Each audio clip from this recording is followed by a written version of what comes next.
before we get started, man, we just lost young Noble. Right. What kind of man was he? What kind of man was he? So, young Noble obviously was a father. He was a husband. He was a brother, a son. But he also was a dear friend of ours as part of the Outlaw Collective, the Yes. Tupac and Outlaw Collective. So he was very close to us. We loved him. He was very talented. Noble was the kind of talent that not only was a great writer of rap music, but Noble could write music from any genre. Like he could write country music for a country artist. He could write R&B music or R&B songs for R&B artists. He was that talented and that versatile. His versatility was amazing as a writer. Cool. And he was like prolific. And what I mean by that was that he always wrote. He always wrote music and he always put out music.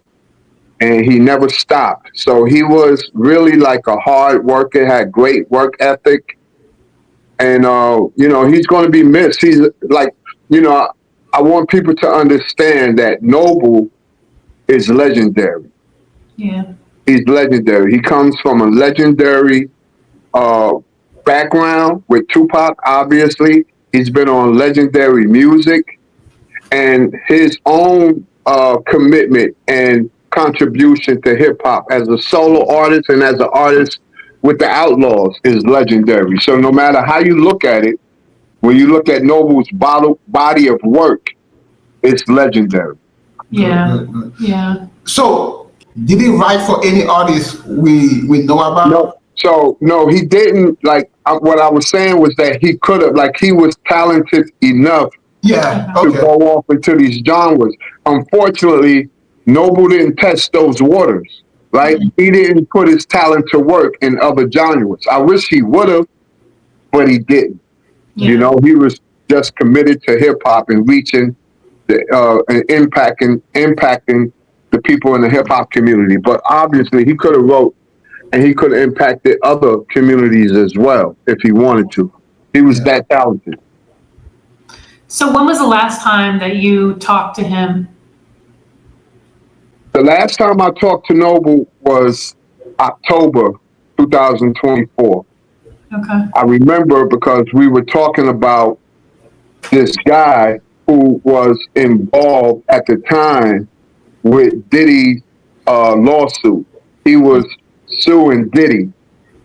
And I had never heard of the guy. And the reason why I asked Noble about him was because he had implicated the Outlawz. So I asked Noble if he knew who this guy was, and he said he did, but he never been around him. He never did any work with him, and the guy was basically a clown. And you couldn't believe nothing that he said. And that was in October of last year. That was the last time I spoke to Noble. Okay. Now, is that something you can elaborate on about the allegation? Yeah. So I don't know if you guys heard of Courtney Burgess. Have you guys ever heard of him? Yeah. Well, Courtney Burgess was someone who accused Puff of all type of, perversion and, what he did with men, with young men. And, he had implicated the Outlawz, not in a perverted way, but that Puff somehow was trying to do something with Pac or some outrageous accusation that we found out wasn't true anyway. But he was, from what Nob told me, he was a chronic liar. You couldn't believe nothing that he said, and that he was a dirtbag. Like basically, he was like, someone that was completely untrustworthy, no credibility, and he was basically a dirtbag, honestly. All right. Okay. So, I mean, yeah, our heart really goes out to Noble's family. So how are his wife and kids doing after this time now? Well, his wife and kids, obviously, they're still processing their grief, and they're doing that, but they're also motivated to, carry Noble's legacy, to further his legacy, Right. and they're working together as a family. I haven't talked to Janella in quite a minute, since maybe about a month, maybe not that long, maybe about 20 days or so. When Noble died, a couple of days after that, I was in touch with Janella, but I haven't talked to his wife in a number of weeks.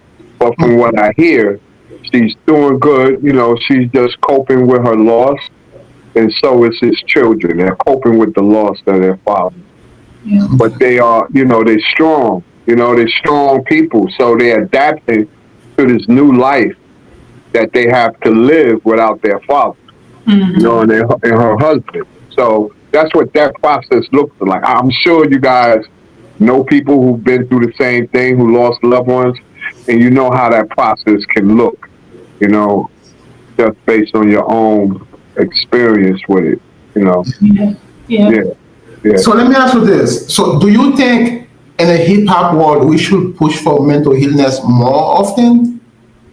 That's a great, hey man, I'm so glad that you asked me that question, because that gives us a chance to have a conversation about something that most people are not having a conversation about, and that's our mental health.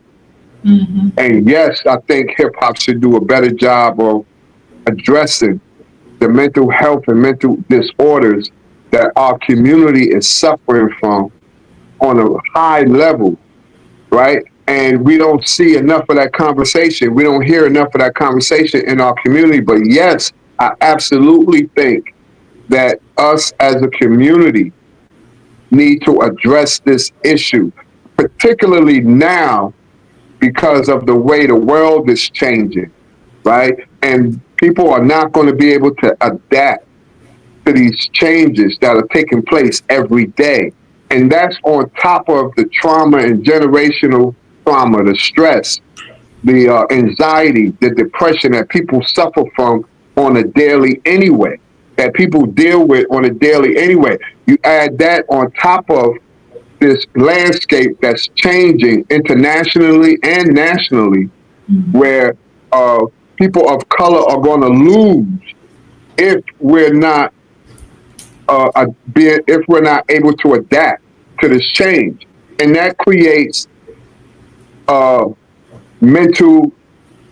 That opens the door for mental health issue in our community, even more so than it already is. So yes, I do believe that we should address it. I'm going to do my part to talk about it whenever I get a chance to. And that's why I'm so happy that you brought this up, man, because this is a conversation that we need to have more often. Yeah. No, that's great. Yeah. That's great. I mean, I'm a social worker. Rodney works in the health industry. Healthcare industry. So mental health is huge for both of us. Yeah, exactly. Yeah. It's huge for me. And congratulations and much respect to you, because you're in the social work industry. I'm in school currently pursuing my LCSW as we speak. Right. In a couple of months, I have to do my first field placement. And yeah. So and by the way, let it be known that I dealt with serious mental health disorders for most of my life, and I had to get treated for it because it was severe. I was dealing with post-traumatic stress disorder. I was dealing with anxiety and depression all simultaneously. And I didn't know there was a solution to the way I thought or the way I behaved. I thought that it was a natural way for me to live. I didn't know that there was another way that I could live, man, and I can behave. And I was lost, man. It was a hard, long journey because I went through life not knowing that I was sick. you know, and it took therapy for me to realize what I was dealing with and what I was up against. And with that therapy, I was able to see what my problem was and where it stemmed from, where my issues stemmed from. My issues didn't start as a grown man. My issues started from childhood, you know, and I had to see what that was like, you know, going into my adulthood. What was the cause of why I was thinking the way I was thinking and behaving the way I was behaving? The lens that I saw the world through was through a lens of mental illness. Yeah. So, speaking of family, your mom is Aunt Glow, and Afin is her sister, which is your aunt, which making you Right. Tupac's cousin. Right. You also Castro's brother. How was it growing up in the family, like a Black Panther family? How was that, man? Growing up in the family, so you're right. Afeni is my mother's sister. Castro is my baby brother. Tupac is my cousin. I'm the oldest out of all of them. I'm the oldest member of my family, right? I'm my mother's oldest son, and I'm Afeni's oldest nephew. So what it was like growing up was that I was influenced for a long period of my life by the revolutionary dogma that Faney was involved in. You know, I grew up in that environment, right? So I was influenced by it all the way up to the age when I reached 14, 15 years old. That's when I started branching out and getting in trouble. You know, I succumbed to peer pressure, drugs, you know, crime at an early age. And it was really the reason why I think I did that was because I was trying to get away from the revolutionary dogma that dominated my life. Yeah. And that the streets was the outlet for that, right? So as the oldest person in my household, I was the first one to venture out into the world and start, you know, interacting with the world in a way that my parents and my family did not. You know what I mean? So that's what it was like, man. But also, let me mention this. I grew up in an era when hip hop was just coming out of the ground, you know, in the Bronx. You know, and I grew up in a neighborhood where hip hop was just coming out of the ground. So simultaneously, while I'm experimenting with all these drugs and getting in trouble, I did have hip hop as sort of like not a savior at the time, but sort of like an activity that I can get involved in, and it kind of, it didn't do a lot to keep me out of trouble, but it showed me that there was something else that I can get into that may have kept me out of trouble. Put it down. When you talk about it, I don't know, I reminisce. I mean, I grew up in the 80s and 90s, and thinking about hip hop in the 80s and 90s, which I know, you know, it had been around for a little bit by then, but the storytelling that hip hop that I grew up with, in hip hop that Pac, you know, Pac did so well, and that the early hip hop artists were able to do. I, you know, that's kind of where, I don't know, I feel like that came from, is that a way that folks could, you know, kind of come together and share experiences outwardly through the music. And I don't know, that's just how hip hop like meant something to me growing up. Yeah, I agree. Like, that's what hip hop is all about. Yeah. You know, it's that creative force that brings people together, no matter where they're from, what their background is. You know, because it connects with people, and it connects with their humanity, right? Hip hop, and not just hip hop, all music. Yeah. It connects with our humanity. It talks to our humanity, right? And when it speaks to our humanity, we respond to it. And when we respond to it, we see that we are all people dealing with the same issues, and we have so much more in common than we don't, you know? And we see that through the music. You know what I mean? So growing up in the 80s, with having hip hop, also we had the crack era, the drug era. How did that impacted your life? That's a good question. So in my neighborhood in the Bronx, right, there was no crack or anything like that at that time, right? And we're talking like 76, 77, 78, around that time. We wasn't introduced to crack, but we was introduced to other drugs like angel dust, weed, cocaine. Those were the three major drugs in my neighborhood where I came from in the Bronx, right?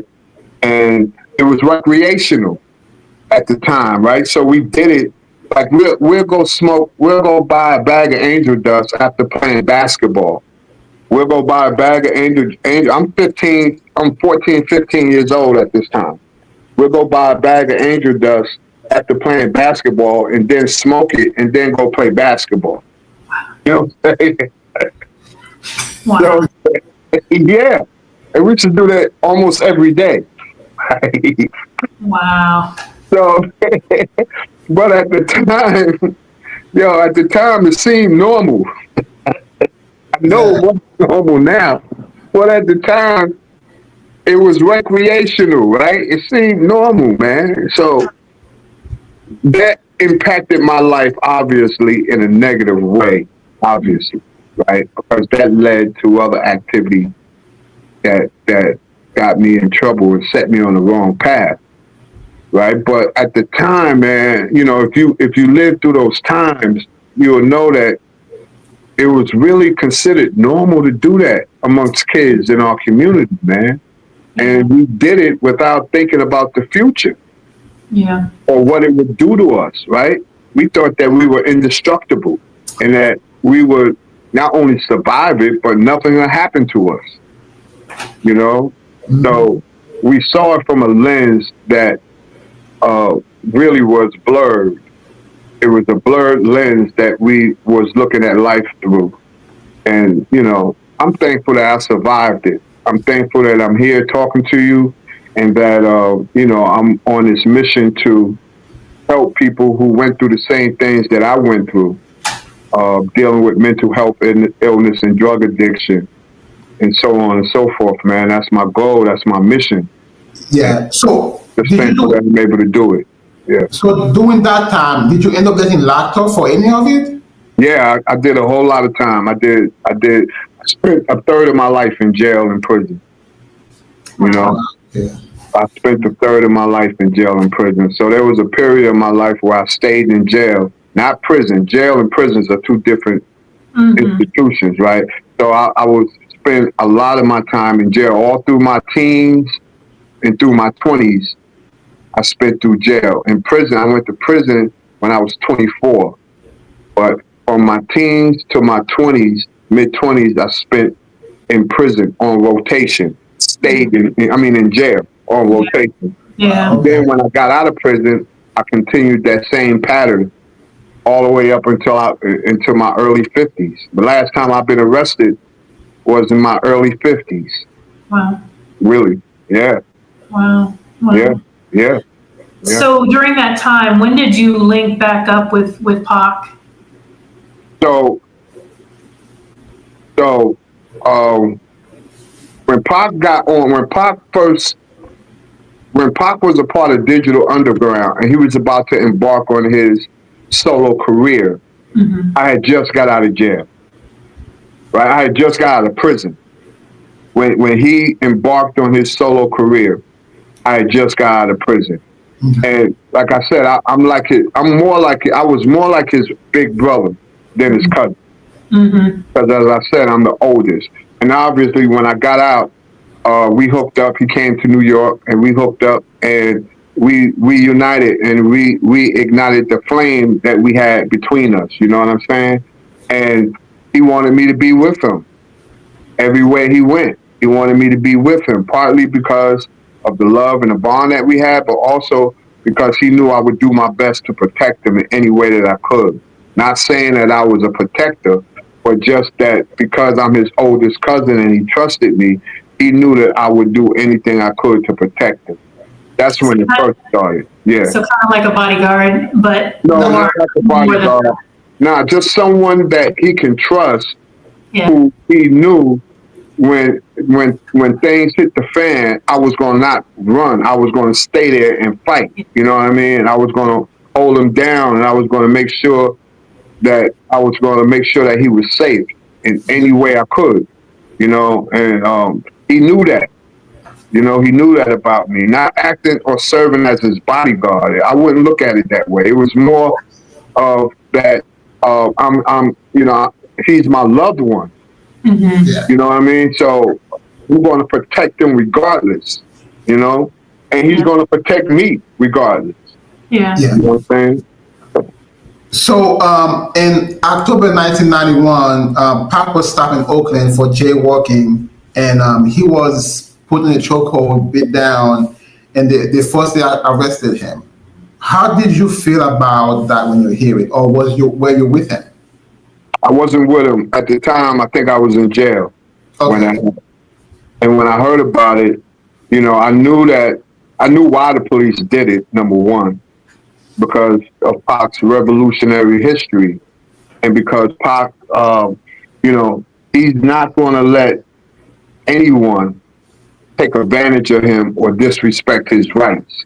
He's going to stand up for his rights, particularly around police officers. Mm-hmm. Right? And that's what came to mind when I heard about it, you know, and I knew that he's very intelligent, he speaks with intelligence. Oh, he was very smart. Yes. He speaks like a person who understands how to interact with other people, right? And interacting with police officers, sometimes, you know, you have to be able to speak to them in a way where they understand that you know when your rights are being violated. And that's, I'm sure, was what Pac did. And when they heard that coming from his mouth, they felt like they had to teach him a lesson, I guess, you know? But they was the ones who paid dearly for that, because obviously, as you know, he sued them and he won. Yeah, You know? yeah. Yeah. Which he should have. Yeah. Yes, absolutely. Yeah. So in 1992, there was a festival in Oakland, California. A 6-year-old kid unfortunately got shot. Mm-hmm. Were you there at the time with him, and what happened? No, I wasn't there at the time. I don't have, you know, I only know what happened based on what my brothers told me about it, who were there. My brothers and Edie and my brothers Edie, Yacht, they were all there at the time. Mopreme, you know, based on what they told me, I know what happened, but I wasn't there. I ain't see none of that. So can you tell us what happened based on what they told you? All I have is fragmented details.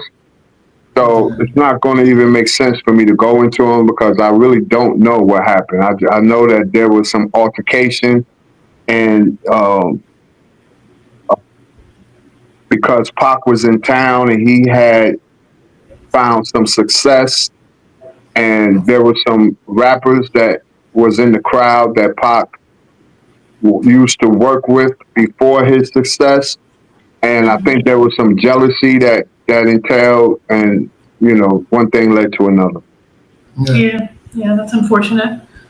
Yeah. So, were you with him when he would record albums, like any of the albums? Yeah, I was. Yeah. Which one? All of them? I was with him for Me Against the World. I was with him for a little bit of Strictly for My Niggas. Mm-hmm. I've seen him. I didn't work. I wasn't with him in the studio when he did Tupac Now. Okay. But I saw him perform those songs, like say for instance, We're Hanging Out, and this was what Pac was good for. He was good for, like, we're hanging out, and say for instance we're on the train, or we're going to the store or something, and Pac would break out suddenly in a freestyle, and it would be music from his album that's unreleased, right? His album is not released yet. So he would just break out in freestyles of some of the songs that were on the album that was going to be released. And I've seen him do that a lot with 2PAC'S now. And that, by the way, was the first time I said to myself, wow, man, you know, he's dope. Yeah. And I saw, like, when I used to watch Pac perform these songs, right, in public, like in the public space, right, his body and his energy changed. You know, I used to see his body, his movement and his energy would change, and he was so into the music, and it was like he meant every word that he was saying with every fiber in his body. If that makes sense. Yeah. That's what it used to look like to me, man. And like I never seen that before. Yeah. You know, I never seen anybody deliver their music that way. Like it was something like, it was like he meant every word that he said with every fiber in his. That's why we love them, because we can feel the emotion is feeling. Yeah. Okay, to me, Me Against the World is his best album, because to me as a fan, I feel like he give us the most a person can give you. He shared everything with us in that album. Yeah, it was really emotional. Yeah. I agree with you, and let me tell you why I agree with you.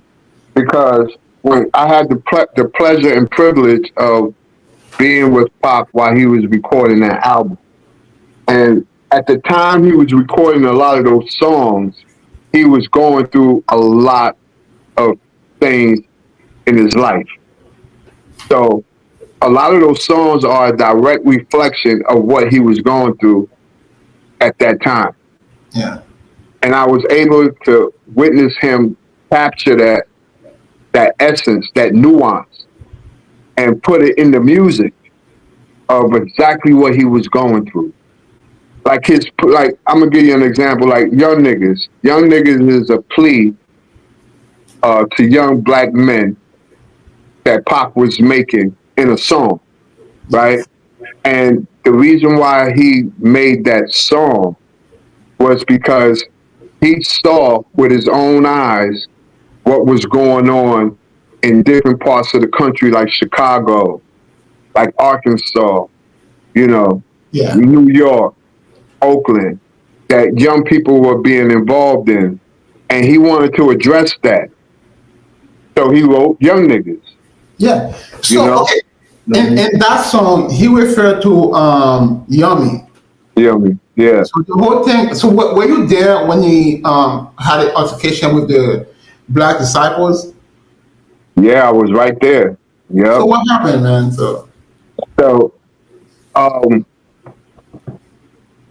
So we're on our way to Chicago. We're going to Chicago in a week, and Pac knew he was going to Chicago, so he had a conversation with Jam Master Jay to hook him up with some people, some allies in Chicago, so when he got there, he had what he needed. And Jam Master Jay did that. So on the way to Chicago, he's reading Time magazine. And in Time magazine is the article about Yummy Sandifer. Yeah. Mm-hmm. And while he's reading it, you can see the anger. He's angry. He's telling us what's happening, what he's reading, and he's telling us, you know, he's going to address this when he does his show, his performance.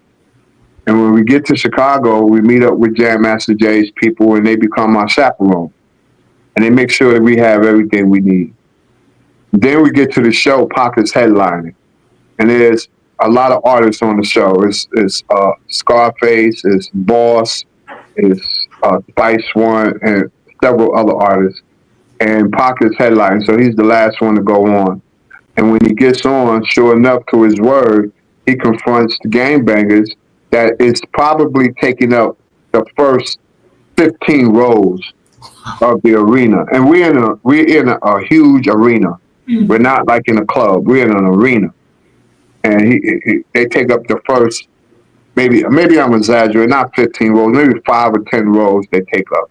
And when Pac is, when he raps, he stops in the middle of his music, his rap, his song, and he confronts the gangbangers that's sitting in the front row about Yummy Sandifer. And when he did that, he offended them. You know, he offended them. So at first they was cheering him on, and they was loving what he was doing. They was loving the vibe. But then when he started talking to them about Yummy Sandifer, that's when they started to flip. And you're like, when he cut the music off and addressed it, he cut the music back on and started throwing stuff at us on stage. Oh. And then, you know, Pac would cut the music back off, and he would offer a reward for anyone who pointed out to him who was throwing stuff on stage, so and so and so and so.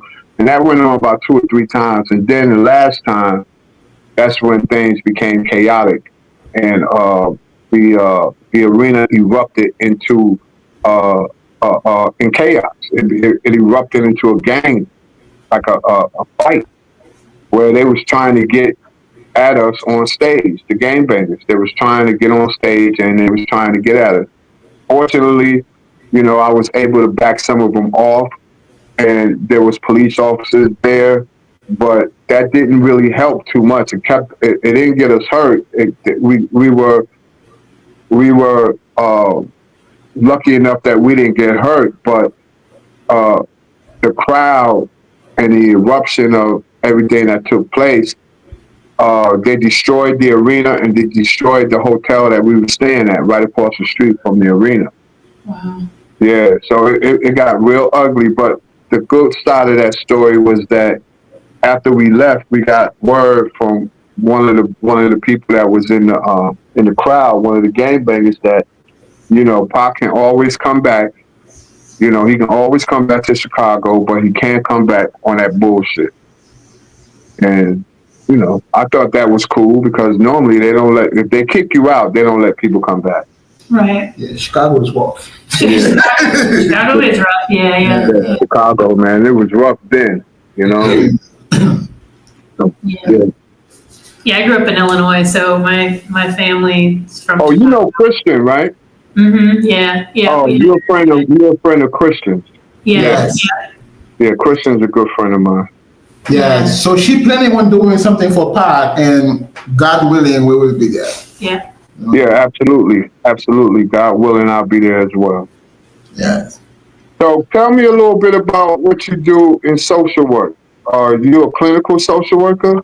What's your name, by the way, man? I'm sorry. Melissa. My name is Melissa. Yeah. Melissa. And your name is Rodney, right, brother? Yes, sir, Rodney, yes. Okay. Yeah, tell me a little bit about what you do in the social work arena. So right now, I'm not a clinical social worker anymore. I used to do direct practice, but now I work with the state government. So I actually investigate violent crimes. So I look at circumstances around suicides, homicides, unintentional firearm deaths, those kind of things. And we try and determine if there was a point that someone could have intervened, could have prevented that death from happening. Mm-hmm. Yes. And then when you determine that there could have been some type of prevention, do you guys seek ways to instill that prevention? Yeah, we use that for, you know, people talk about evidence-based practices. That's we're the evidence in evidence-based practices. I got you. Yeah, we take that information back to the counties and areas. I work for the state of Pennsylvania, so I work with Philadelphia a lot. That's a big city to deal with, and you know, there's a lot of information that we can provide. Clinical social workers there, any providers there and stuff too, so that are working directly with folks on the ground. So, yeah. Very good. That's very honorable. Yeah. That's why I chose the profession myself, to get into that profession myself. Yeah, my daughter, she's going to 12th grade. She wants to be a social worker. So, what do you do, Rodney? So right now I'm in school for nursing. So I work in the nursing field right now as an MA. Mm-hmm. Yeah, work for Good, man. I like that. You guys are in a helping profession. You know, in the service profession, man. We need more people like you. And another thing, they need to start paying you guys more. I wish we would. need to tell you guys, man. We need more I really think like that. I really think that the landscape is going to shift now in the coming years, in the next 5 years, because of what's going on in this country, and the possibility that more and more people are going to be dealing with mental health issues. The murder rate is going to go up. People are going to be confused, angry. You know, people are going to be lost. Yeah. The biggest thing that we've seen, I don't know, in the last few years is just lack of services. I mean, just that, folks they're seeking out treatment, but they're not able to find it fast enough. Yeah. So folks that are completing suicide, it's in the midst of them seeking out treatment. And that's really sad that we're not able, our system isn't set up to be able to help those individuals before, it gets to that point. So, and that's unfortunately with the landscape, that we have right now, I don't see that getting better, anytime real soon. So hopefully we can advocate for more help that way. Sometimes it gets worse before it gets better. Yeah. I agree with you 100%. You're right. Especially with the current administration. Yeah, I mean, Don't get me started. we've been fighting with funding ourselves now. Yeah, exactly. I think that's where we headed. I think that any type of help that addresses mental illness, any type of resources, it might have to be privately funded. Yeah. And so I think that's where we headed. I really do. I think you might be right. Yeah. I think that's where we heading, man. And, it's important. It's very important for people like you, Melissa, and you, Rodney, that, and people like me. Yeah. Yes. On a grassroots level, like when we see people who are struggling, that we talk to them and let them know that there's other solutions. Yeah. That they can look at besides the one that they can't return from. You know what I mean? Mm-hmm. Yeah. Yeah. Yeah. Yeah. Yeah, the feeling of helplessness is It's real. it's terrible, and and it's unfortunate. Yeah. It is. I was there. I know firsthand. I have experience with it. And like I said, I didn't know that. First of all, there was a solution, and then number two, I didn't believe that I was worthy of the solution. Right. I'm sorry. Yeah. I didn't believe it. So I know that. That's a huge problem, and part of that I think is just how we've treated mental health issues for so long. The stigma makes people feel like they're not good enough to get the help. Exactly. Even if they know that there's a help available, the stigma behind having a mental health issue, or being depressed, or having anxiety, or whatever it is. If I have a heart problem, I will tell you, and I can go to a cardiologist. Right. If I have a mental health problem, I'm ashamed to tell people that people make fun of me. Right. In the Black community, now it's getting better. It's getting in the 90s. You don't talk about that, man. You go to your pastor, to your preacher, and they can even help you sometimes. Yeah. Right. Well said, man. That's so true, Rodney. Like for addiction, like you said, if someone has heart disease or diabetes, which are all diseases, heart disease, diabetes, hypertension, whatever the case may be, they can go to a doctor and get treated without feeling ashamed that they have this disease. But when it comes to the disease of addiction or mental illness or mental disorders, it takes on a different stigma that makes people feel like they have to be quiet about it, or if they expose it or try to seek help, they'll be ridiculed and they'll be judged and they'll be disgraced. And that's awful, That's so far from the truth, and You're right, man. This country, man, like the way it treats mental illness and the way it treats addiction, Yeah. they far behind time, way behind. And I still hear it today, you know, when I'm looking, you know, online or whatever, we're on YouTube a lot. And, you know, I see people on there and they talk about, I don't believe in mental health, you know, I don't believe in depression, I don't believe It's in, you know, like, 2025. wow, no, these things are real. This is just like, yeah, it's just like diabetes. It's just like heart conditions. It's just like, you know, they are real and they need to be treated. And so I cannot stand it when I hear somebody say that, you know, like that it's not real, because when you're saying that, especially on a social media platform, that's going out to so many people, and unfortunately somebody who's experiencing that is hearing it. They're hearing that, you know, that what they're experiencing isn't real or isn't validated. And sometimes they just need validation. Sometimes some people just need somebody to listen, you know what I mean? Yeah. So yeah, that's so unfortunate. Like in our community, right?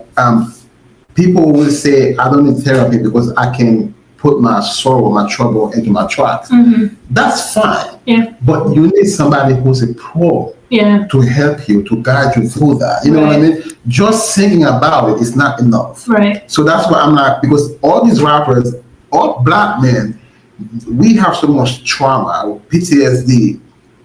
It should be like a mandatory for all of us to go to therapy. Yeah. Yeah. That's the way I'm looking at it. I agree with you 100%, Rodney. But you know what? Even though that what you're saying is true, I think that it's by design that the resources for us to heal, resources, man. to heal from the trauma, and that comes with, you know, just being a black man in this country is limited for a reason.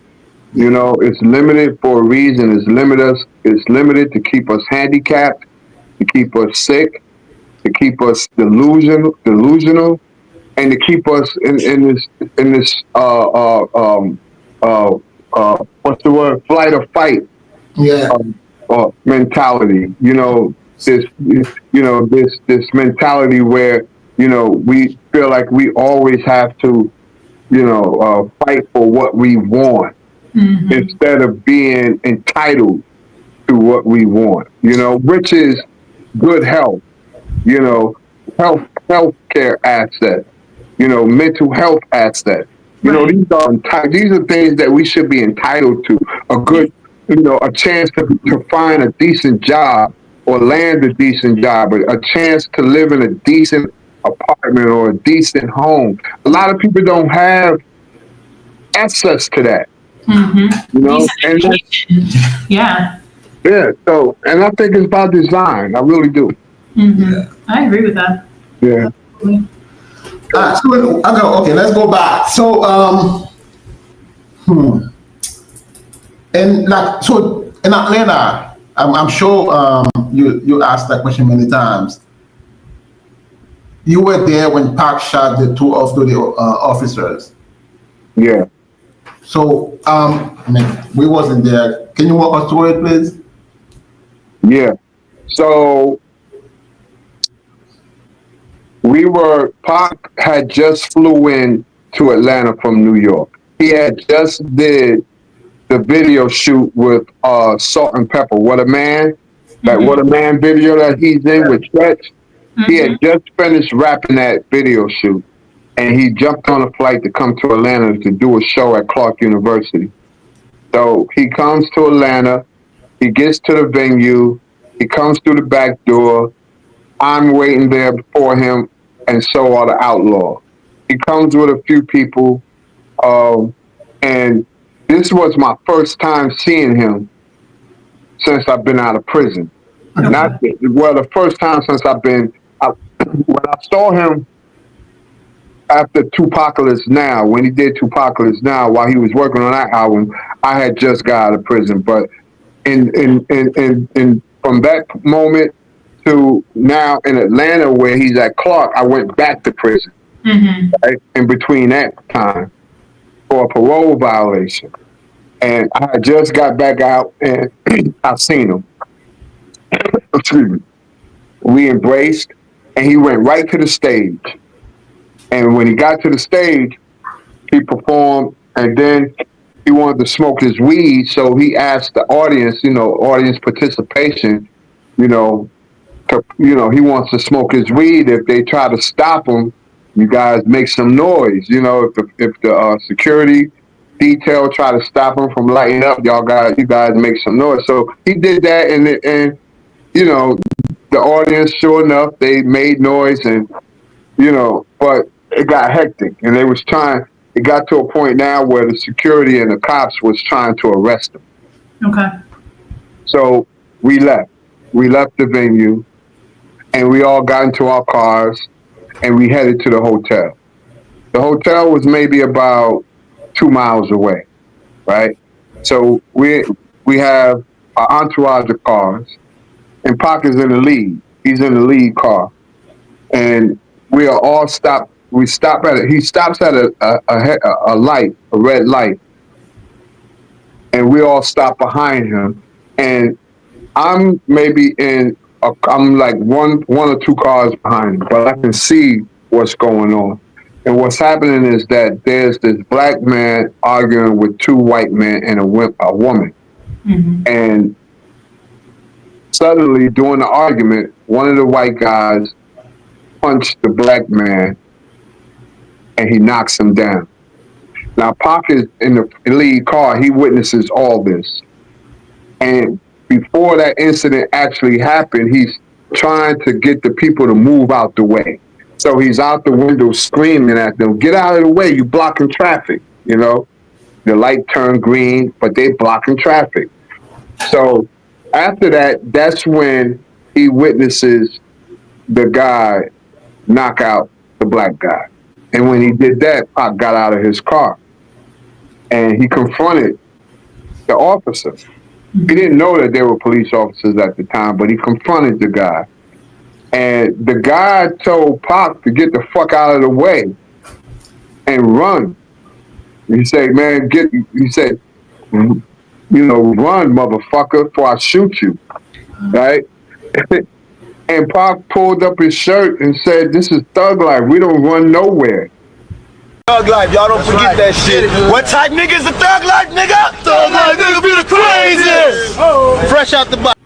And when he did that, the officer ran to his car and bust out the passenger side of his window, the window of his passenger side, BMW.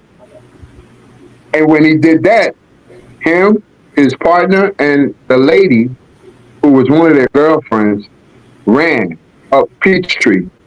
And when they ran up Peachtree, they ran right past me. Meanwhile, Pac is on one knee. He has a gun, and he's aiming at the officers, and he tells everybody to get down. I remember it just like it was yesterday. He tells everybody to get down, and he lets off 3 rounds. And when he lets off 3 rounds, I run to him. He slams the gun on the ground, and I pick it up and put it in my pants. He takes his hoodie off, and I pick that up too, right? And we go into the hotel. I told him, you missed. He said, "Nah, I got him." And we go into the hotel, and I swear to God, I never seen nothing like this before. So when we go in the hotel, I'm looking for somewhere to stash the gun and his hoodie. So I go into the exit of the hotel and the exits, and I go up to maybe, I don't remember what floor I went to, but I go into one of the exits, and there's this encased fire hose. You ever seen the fire hoses that are locked in the glass, frame casing? Mm-hmm. And I opened the door. It was open. I opened the door to the fire hose, and I stashed the gun in the hoodie in there. Right, stashed the gun inside the hose. In the hoodie, I stashed underneath it. Like in the coil of it. Right. And I went to the hotel room. I went to the room, and when I got to the room, Pac was like, he was in a solemn, like, everybody in the room, the whole entire entourage was lit. They were excited because this guy just shot 2 white police officers in the Deep South. So everyone was excited. Some were scared, but there was a lot of excitement in the room. And Pac was sitting on the bed, like in this stoic, solemn state, right? Like he was completely disconnected from what he did. Okay. And then suddenly he pops up and says, yo, I want y'all to hear my new song. I just did this in New York. I want y'all to hear my new song. And he takes out the tape and he puts it in the deck and he makes sure no one is talking. He tells everybody to shut up, be quiet. I want y'all to hear this.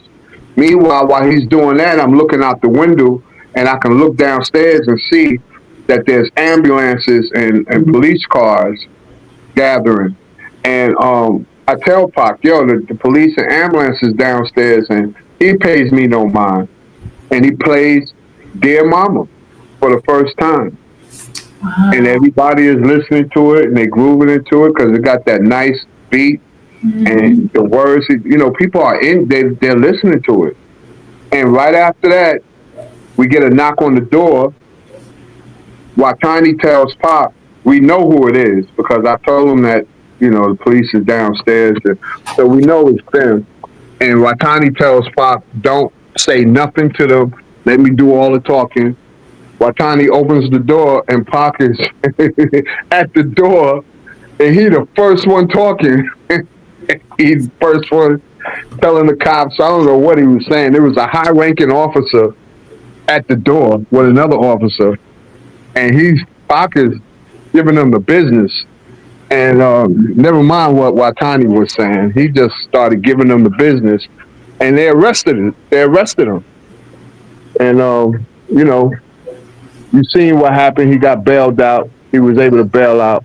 Well, no, yeah, I think, did he bail out? Yeah, he bailed out, and ultimately they dismissed the case. Yeah. So were you in court with him? No, I wasn't in court with him. My mom was. My dad was. My aunties were. Fanny was in court with him. I went home. Okay. From the hotel. So both brothers, Scott Whitwell, he sued for $2 million. Yeah. And then, like, did he get any money out of that? Yeah, they settled. They got money. Yeah, they did, but not a lot. Not a lot. No, not a lot. They get a lot. Yeah. Yeah, they got. So they sell. I think they sued for $2 million, like they said. I think they settled for $400,000, if I'm not mistaken. Okay. So, okay. In a short period of time, Pac becomes so successful, but also he was getting in a lot of trouble. Mm-hmm. It was almost like every 6 months or so, right? Mm-hmm. So now the next thing I'm going to ask you, I don't believe it, and I cannot see him do it because he did Dear Mama, he did Keep Your Head Up, he did When I Got a Baby. I cannot see him assaulted a woman, but Ayanna Jackson claimed Pac did something to her. How did your family feel about that when you hear it? Yeah, we were. What's the word? It was disbelief, right? But not only belief, it was shocking because obviously, like you said, wasn't nothing like that. We knew that he didn't have it in him to take anything from a woman, right? You know, you mentioned that he wrote Keep Your Head Up and Brenda's Got a Baby and all those great songs. But you got to remember, Pac come from a matriarchal household, you know, household ran by women, you know what I'm saying? And strong women, right. You know, they were strong women. So the last thing that he was capable of doing was to take something from a woman. So, you know, we all knew that it was false. And what we were wondering was how he got caught up in such a mess, you know? how did he get caught up in such a mess where he'll be accused of something like that?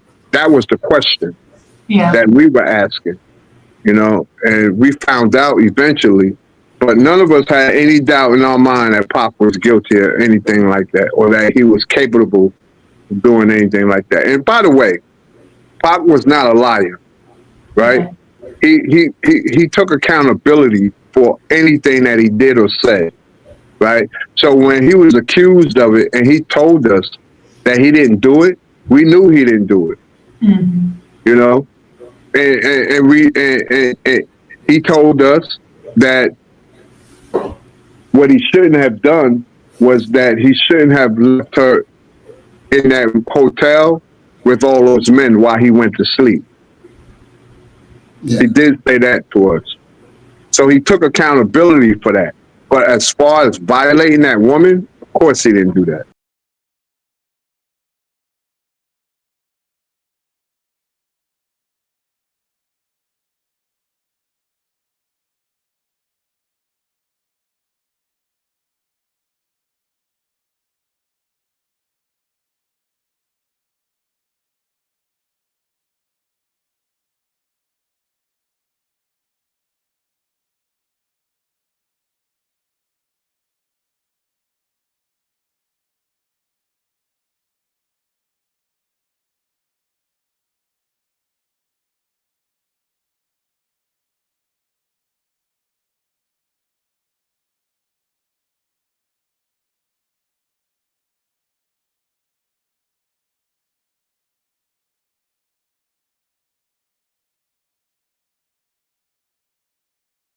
So you were in jail when Pac got shot in New York.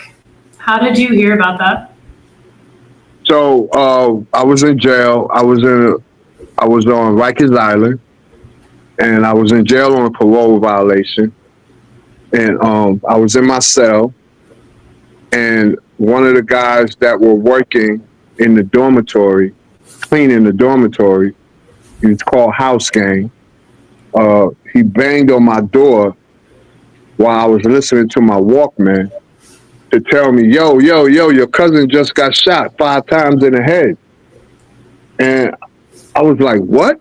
5 times in the head? And I got out of my bed to look at the TV, and there it was. It was this crime scene where, you know, I see people gathered around the studio where I know that area. They're gathered around in the area that I'm very familiar with. And it's a crime scene. It's cops, it's ambulances, and then it's Tupac coming out in a stretcher, and Biggie and Puff. So that's where I was at. Yeah, and that's how I heard about it. Okay, so I watched somewhere in the beginning of, you thought it was King Tut that did that. Right. But later on, you end up changing your mind based on new evidence, which was big of you. You know what I mean? Right. So, King Tut, how deadly of a man was he, or like what was his reputation? Well, at the time, his reputation was that he was violent. He was a stick-up guy. He was feared by a lot of people. My relationship with him was minimal. I knew him from jail, and I knew him from just seeing him every now and then in the early 80s. You know, we were both in the street, and we were both doing what we were doing, and I would see him periodically in jail, or I would see him on the street once or twice, and we would just say what's up to each other. So I didn't really have a relationship with him. I just knew who he was.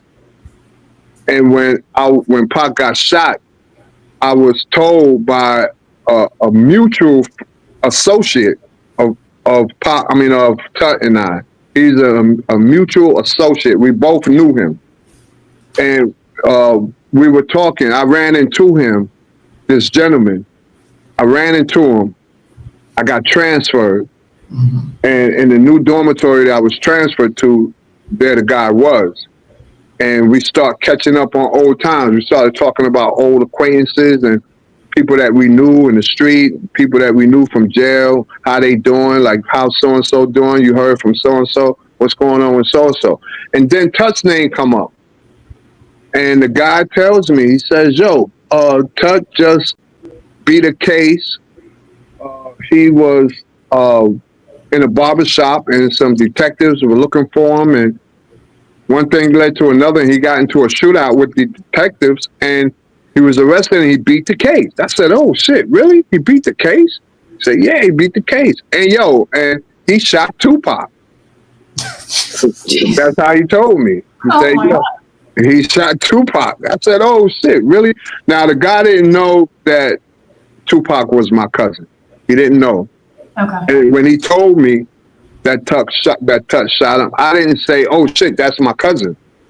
You know, I just kept it to myself, and I got on the phone and I called my sister, who was with Pac at Jasmine Guy's house. And I was able to speak to Pac. She put Pac on the phone for me, and I was able to speak to him and tell him who shot him. Now, fast forward, the same gentleman, King Tut, he ended up going to prison just around that time, like 1993. I think he went to prison, 94. And he was given 5 life sentences for something unrelated to what happened to Tupac at the studio, right? And we thought that we was never going to see him again.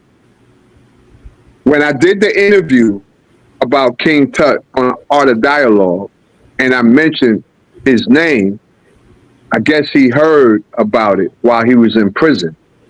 He was just recently released this past October. The judge that sentenced him to 5 life sentences had he had a spiritual breakthrough. And he felt that he was critically harsh on King Tut's sentencing. So he decided to release him. He had a spiritual breakthrough, the judge. Go figure. Like how many times that happens, right? Not very often, yeah. Never. Yeah, where he had a spiritual breakthrough, and because of King Tut's behavior while he was in jail, of him helping other inmates, and his stellar prison record, and his ability to rehabilitate from his old self to become this new person who is all about helping people and self-improvement and personal development. Judge took all that into account, and he released him.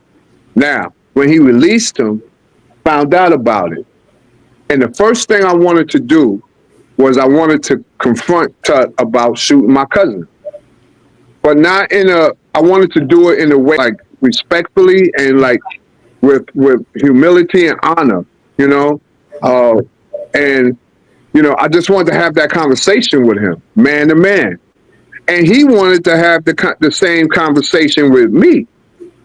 So we were both trying to get in touch with each other at the same time, as soon as he got out.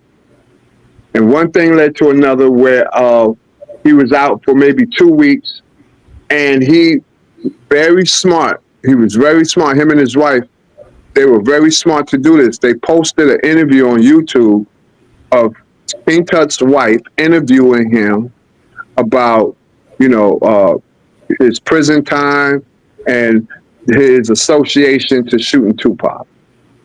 And a friend of mine called me to tell me that the interview was on. Did I see it? And I said no. This friend of mine that called me was he was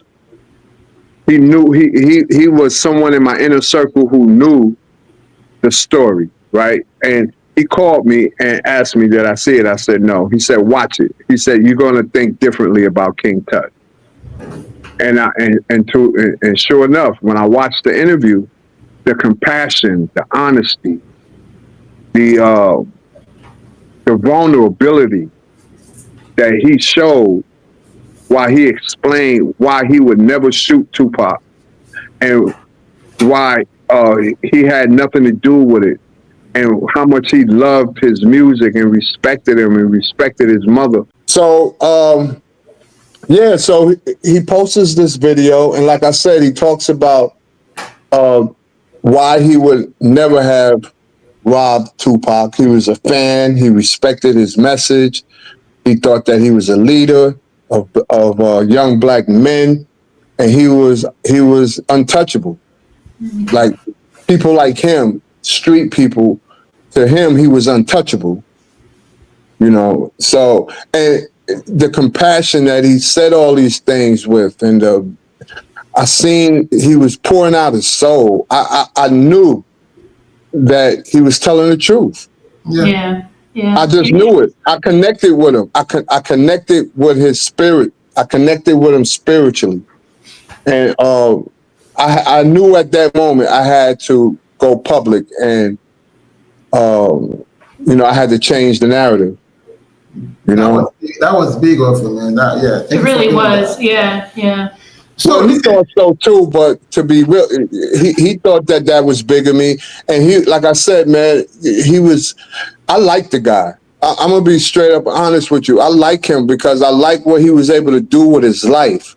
Mm-hmm. I like what he was able to, how he was able to transform his life and become a beacon of hope for other young men who are venturing off into this negative lifestyle that he so excelled in, right?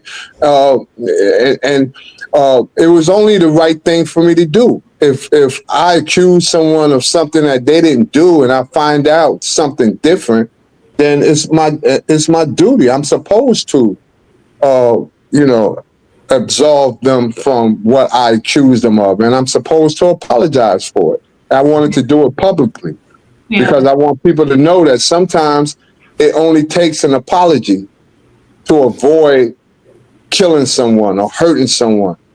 You know how many people would still be living if they had just apologized? True. I know. You know? Yeah. And sometimes the apologies, I mean, they're not even necessarily for the other person, but just for yourself. Yeah. So, you know, sometimes we just need to be the bigger person, or we need to be a better version of ourselves. Yeah, absolutely. I agree, absolutely. And a lot of times, man, an apology, no matter what harm a person has done to you, I've seen it, where no matter what harm that was caused, an apology is good enough to forgive the person for the harm that they caused you. Mm-hmm. If it's sincere, if it's a sincere apology, if it's coming from a place of righteousness, then a person can forgive you for whatever wrong that you've done to them. And that's what the world needs. Like, I think that should be part of our conversation too. That don't be afraid to apologize, especially when you do something wrong to someone or you wronged someone that deserves an apology. Don't be afraid of what people think. You know, do the right thing. Yeah. You know? Yeah. No, so him and I, and what's so cool about this story is that him and I communicate. I haven't talked to him in maybe about a month or maybe about 2 months. But every now and then we text each other to see how we doing, see how he's doing. He texts me to see how I'm doing. He's doing major things, man, in his community in Brooklyn. You know, he's helping people. He's talking to young people. You know, he's giving them a blueprint of positivity. Yeah. You know, I just love what he's about, man. And we need more people like him. Very good. Absolutely. Yeah. That's awesome. Yeah.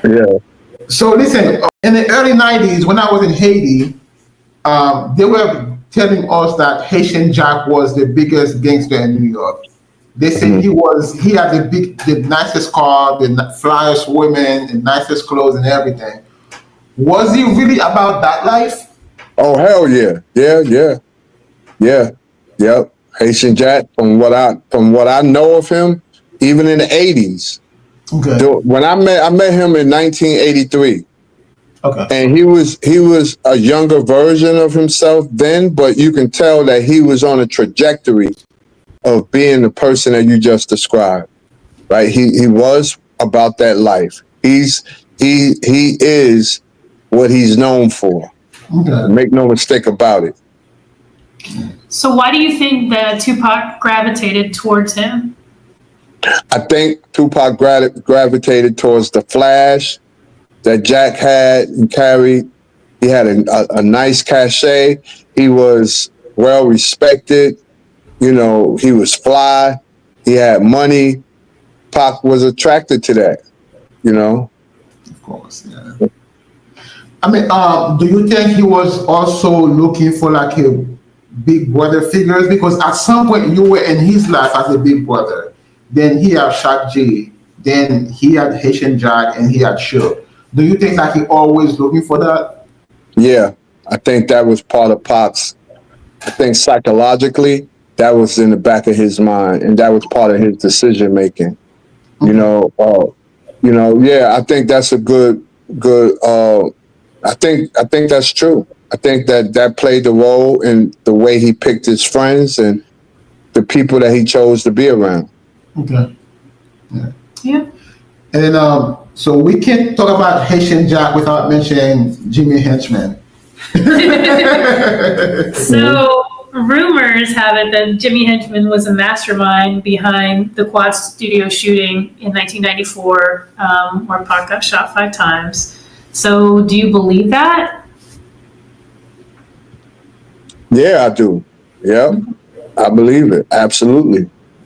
Okay, okay. So if you believe that, there was a guy by the name of Dexter Isaac.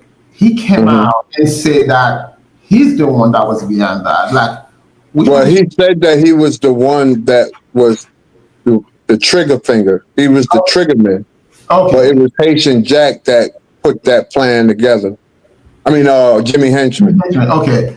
That so put Jimmy that plan together, and then Dexter is the trigger guy. Okay, cool. Yeah. So, okay, when you hear that, how do you feel about that? For someone to come out and say, you know what, I'm the guy that hurt your cousin. Obviously, I feel angry. Well, I can't say angry because I no longer feel anger. But obviously, I am. That causes disruption in my life. You know that someone admits to shooting my cousin. You know, no one wants to deal with anything like that, right? So it causes disturbing, and there's really not much I can do about it. You know that, and if it was something I can do about it, what would I do? Would I confront the guy and shoot him and end up in jail for the rest of my life? Endanger my family, endanger my wife, endanger my children, and throw my life away? Yeah. You know? Well, I mean, what am I going to do? Like, you know, if there was something that I can do about it, what would I do about it? And I still don't know. You know, but my point is, you know, there's really nothing I can do about that. Yeah. You know, there's really nothing I can do about it. Whatever I do about it, there's going to be consequences for me and my family. Of course. You know, that I got to pay for, you know? Yeah. Yeah, that's a great way to think about it, though. I mean, I'm glad you're thinking about it in that manner, because I think so many people move on, you know, their initial reaction, their initial emotions, and they fail to step back and think about, you know, okay, this happened, and yes, you're angry and you're upset, which you have every right to be. Of course, yes. But at the same time, like you said, what is it that you could do about it that's not going to cause you more angst, more problems, more issues in your life? And that's where I think that disconnect is, you know, if folks don't take that step back, but he's speaking in a place of growth, maturity. Yes. You know what I mean? Yeah. Had you asked him that 30 years ago, it would be a different story. It would be a different, look, 30 years ago, I'll give you proof. 30 years ago, me and the Outlawz was looking for Haitian Jack. I mean, if we would have saw them at the right time, it'd have went down. Yeah. Literally, it went down. We didn't care about their guns. We didn't care about their power. We didn't care about their connections. we were, you know, all of us are in different spaces now, right? And that comes with age, growth, development, learning experiences, man. We made a lot of mistakes, and I'm not, you know, I'm in a different place now. So I don't have any, you know, like if I saw Dexter Isaac right now, you know, I would be willing to sit down and pick his brain. Like, why would, you know, like what led you to do that, you know, and how you feel about it, how you feel about it today. You know how I feel about it. Now I want to know how you feel about what you've done to someone like a Tupac Shakur, you know? Yeah, like the whole thing is kind of messy because, I mean, Big Stretch, he was one of Pac's best friend, and he get implicated in the whole thing too. So it's a whole mess for me, man. You know what I mean? Yeah. So, yeah. But you know, it's look, it's one of, in New York City, it's one of 14 million stories. That's true. Yes. You know, and in New York City, there are stories much more ugly than that one. Of course, yeah. You know, so it's something that over time, speaking from my own experience, that you learn to accept. You learn to accept what it was that happened, and you learn to accept the outcome. Of course. And you do your best not to do your will. Because if you do your will, if I do my will, normally that's where I make my mistake. You know? Yeah. Yeah. So let's talk a little bit about the relationship between Tupac and Biggie. So what was that? I mean, we've heard lots of different stories, lots of different, you know, outlooks. But what is yours from being inside, from being his family? I think Tupac's relationship with Biggie was authentic.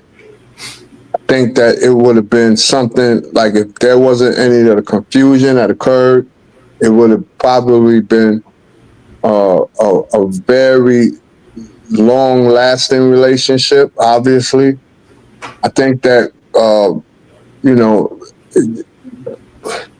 both of them got caught up in some drama that they really didn't deserve to be a part of. It was basically initiated with lies, doubt, fear, all those things, man, that create confusion. And I think that's what happened with Pac and Big, you know? They got caught up in that nonsense, man, that divides us and gets us killed. So did you ever... And let me say this too, like, in Big's case, he was collateral damage. You know, Big wasn't, from what I know, Big was not involved in any of that nonsense. Not at all. Pac, to an extent, you can say was different. You know, Pac initiated some of the stuff that happened to him. But what happened to Big had no, he was not involved in any way, shape, or form in any of the drama. He was collateral damage. Wow. Yeah. Unfortunately.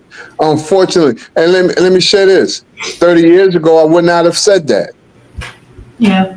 30 years ago, I would not have said that. But today, from my lens that I'm looking through, Big had no role to play in none of that. Wow. Yeah. Yeah. So did you ever meet him? Yeah, I met him before. I met him twice. What was he like in person? In person, he was witty. He was charming. He was what else can I say about him? He was very concerned about who Tupac was hanging out with. Because I remember him telling Pac, stop hanging out with Haitian Jack. I was in the studio with them when he told Pac that. You know, so he genuinely had love for Tupac, and Tupac genuinely had love for Big. It was just an unfortunate chain of events that led up to both of their deaths. And like I said, Biggie, he was an unwilling. He wasn't even a participant in any of that nonsense. Yeah. It's very unfortunate, man. It is. Yeah. It is unfortunate. It's sad. Like, when you really look at it, not only is unfortunate is an understatement. It's sad. It's just downright pitiful. Yeah. That we have this situation where two great men lost their lives, and undeservingly so. Right. And it was really, really sad about it that no one learned the lesson from it, because we still see it duplicate itself all the time, where people are getting gunned down every day, all day, including rappers, getting killed every day. Nobody learned anything from the shit, man. Yeah, that's true. It's sad. Like, it really makes me sad. And if I'm not wrapped in spiritual armor, I could be just like them. Yeah, but you know what? That's why having you here, you're spreading the message. Hopefully somebody hear it and do the right thing. Yeah. Yeah.